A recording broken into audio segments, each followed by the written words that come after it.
getting excited for AAPS PharmSci 360? We've put together a series of prologues to give you a preview of the great content you'll experience.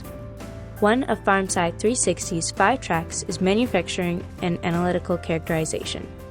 Within this track, we'll dive into 3 key themes throughout the conference: advanced manufacturing and emerging technologies in pharmaceuticals and biopharmaceuticals, advanced modeling and predictive approaches in drug development, manufacturing, and analysis, novel modalities and cross-modality considerations in manufacturing and analysis. For the Manufacturing and Analytical Characterization track, we have 6 prologues on demand to preview today.